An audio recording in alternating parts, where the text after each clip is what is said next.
What starts as a small dot in the sky slowly grows into a giant silver airship floating overhead. Whenever the Daytona 500 gears up for race weekend, one special visit Epic Flight Academy looks forward to every year is the arrival of the Goodyear Blimp. Think of New Smyrna Beach Municipal Airport as its Airbnb. Today, we are breaking down everything you should know about blimps and airships featuring the Goodyear Blimp. Before we get started, make sure you like this video. It lets us know you are enjoying our aviation content. And subscribe to our YouTube channel for even more aviation tips and insights from Epic Flight Academy. Let's get started. My name is Michael Dougherty. Everybody calls me Doc. I'm the Chief Pilot and Operations Manager for the Goodyear Airship Operations Team. The Goodyear Blimp is really recognizable, one of the most iconic aircraft flying. It's one of a kind, really. So the airships are what a lot of people would consider old or antiquated technology, but we've been able to push innovation through the years. We were the first to introduce aerial TV. We were the first to go HD with aerial TV. And now we fly one of the most advanced airship systems in the commercial airship world right now. Very unique aircraft, very different from many other aircraft because the lighter than air side of things brings in a whole bunch of physics and math that aren't usually associated with regular airplane flying. There's a lot of nautical influence to what we do in airship. So it's not called airship for nothing. Flies a little bit like a boat, a little bit like an airplane, a little bit like a helicopter, but it does a lot of things that people don't expect it to be able to do. So very unique aircraft, but super fun to fly. A blimp is a type of airship that flies using buoyancy instead of wings. Rather than generating lift through airflow like an airplane, it is filled with helium, which is lighter than air.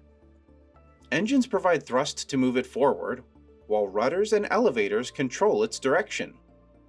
So the airships are more maneuverable than most people think that they are. So we have a digital fly-by-wire system. It's a side stick control. When we're in flight, the engines are just pushing us through the air, and we use the three fins on the back for steering for basically left and right and up and down. We don't really have ailerons for roll like an airplane, but the lower elevators they're called rudder vaders. They're actually at an angle. So they work in kind of half opposites, and they create a little bit of a roll to make the ride more comfortable. We also have a redundant system, and then we have it's also the system we use for takeoff and landing, where we have thrust vectoring, where our side engines are actually able to swivel from 0 to 120 degrees, so we can come straight up and down vertically like a helicopter. Our rear engine at that time, the normal thrust propeller, which is a pusher prop, swivels down and faces the ground.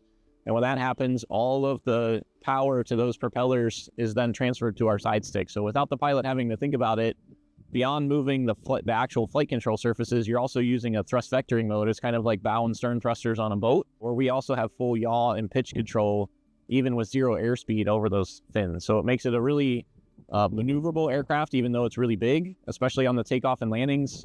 We can put it right on a point.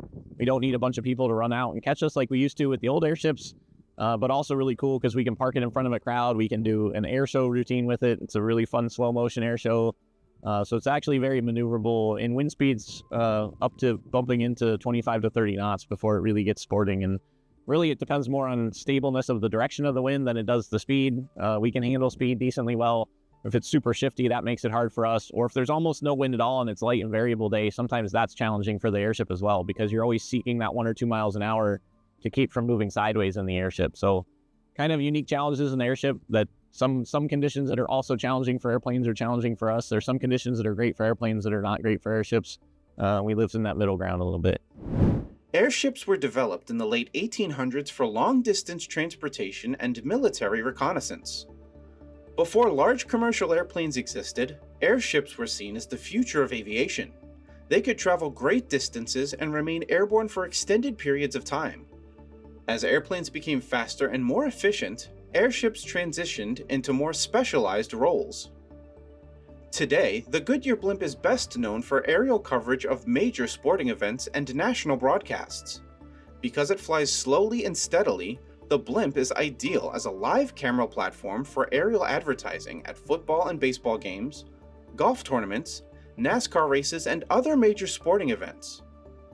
More than anything, it still captures attention. In a sky full of jets and airplanes, a blimp makes people stop and look up.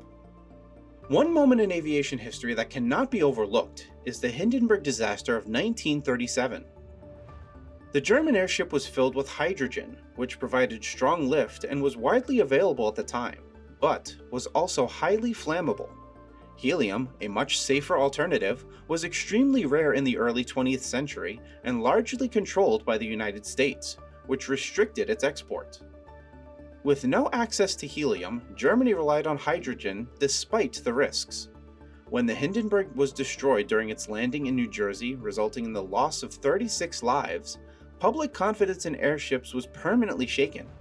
Modern blimps, including the Goodyear Blimp, use non-flammable helium instead, making them far safer and fundamentally different from the airships of the past. An early milestone in the history of the Goodyear Blimp was Pilgrim, considered the first of its kind, designed to use helium for lift and built with a control car attached flush to the envelope. Unlike airplanes or helicopters or something like that, about 95% of our lift is created with the helium inside. So helium is a lighter than air gas. It's a safe gas. It's non-flammable. It actually puts fires out, but it's lighter than air and it will lift the airship. So our whole airframe weighs about 20,000 pounds and we only lift a maximum of about 800 to 900 pounds of the last little bit of weight with our engines. The rest of that is all done with the helium inside. The airship is about 300,000 cubic feet of space inside, and about 98% of that is full of helium. So just under 2.5 million gallons of helium inside. There's also 2 smaller airbags inside that help us to manage the pressure of that helium from the inside, because we need the hull pressure to maintain our nice round aerodynamic shape inside. A couple of challenges with that is that we have 30,000 square feet of fabric, and sometimes it's hard to keep that little tiny helium molecule inside. So we lose about 1% of our helium every 10 to 14 days. So we have to replenish that every once in a while because it diffuses out through the envelope. If we get any kind of little scrapes or tears in the envelope, bird put their feet on the top, something like that, we have to go up there and repair those to keep our helium loss to a bare minimum. Those airbags inside also present a little bit of a maintenance problem because they're just airbags that inflate and deflate all the time. They're always rubbing. It's just fabric rubbing on itself, and eventually it wears a little bit thin and we'll get plain air that creeps out into the helium side. So it makes our helium dirty. And we like to keep our helium about 95.5% to about 98% pure. And every percent of helium that we lose is another person that we can't carry anymore. So once it gets down in the 95 range, we bump it back up to 98, and then it slowly will come back down. So maybe every 2 weeks to a month, we'll put it through a purification process and just bump that helium back up. So most of what we get out is impurities because of plain air getting in there or humidity. So we get a lot of water out. So we'll purify for maybe 48 or 60 hours of purification time, and we'll get 5 or 10 gallons of water out. But if you think about vaporizing 10 gallons of water, that's a lot of space, which then allows us to put that much helium back in, and it's more pure helium. So a double win for us. So a little bit of maintenance on the helium itself through that purification process, a little bit of maintenance on the airframe to make sure that the air stays where it's supposed to stay and the helium stays where it's supposed to stay. But they're very unique to the airship, that you just don't see that on any other aircraft. Because the Goodyear Blimp is such a unique aircraft to fly, the training and experience required to pilot it are very different from traditional airplanes. So becoming a blimp pilot is more right place at the right time than anything else. Network is everything in aviation, right? But typically we hire folks that are commercially rated in something else, airplanes or helicopters, and they come to us with a commercial rating, an instrument rating, ideally multi-engine and CFI, and then we train you on the airship specifically. Once we get somebody in the door that's a well-rounded pilot, but they also have to be able to do stuff like this, because only half our job is flying, the other half is being the front face of the company, right? We're like Goodyear's version of the Thunderbirds or the Blue Angels. So you're out here doing all of this kind of stuff as well. But once we get a pilot in the organization that fits with our team, we do all the training. It takes about 6 months to a year to train a pilot, about 200 hours in type, and an additional category and class rating on your license for LTA airship at the end of the day. So it's like an additional type rating ride almost on the airship. But because all of our training is in aircraft, we don't have simulators for blimps because there's so few of them in the first place. We break that into 3 stages. We have ground school and that kind of stuff first. Then the flying stages are broken into kind of familiarization, run-ups, shutdowns, checklists, stuff like that. And stage 1, stage 2 is all normal operations. Stage 3 adds all the emergency and abnormal situations and things like that. We captain qualify everybody, and then an FAA check ride. So pretty intensive process. We make sure that you're beyond proficient before we sign that last piece of paper that says you're good to go on your own. It's a unique experience that only blimp pilots that are going to be blimp pilots get to experience. From early aviation pioneer to modern broadcast platform, the Goodyear Blimp remains an iconic aircraft. Visually bold, strong, and steady in flight, it truly makes you pause and stare. Seeing the Goodyear Blimp arrive in New Smyrna Beach is always an event, and Epic students genuinely enjoy watching it when race day is just around the corner. For me, the experience is really rewarding just because it's a very unique aircraft that draws people in, And the way that we use the tool to really connect to people, we call them our aerial ambassadors. And that really is absolutely true. We bring goodwill to people, we put smiles on people's faces. We really get to share our experience in a way that not many other pilots do in any other walk of life for aviation. So it's a really cool thing to really be out there on that front lines of building the brand, but in a way that's so unique to the Airships and the Goodyear Blimp. Thanks for watching.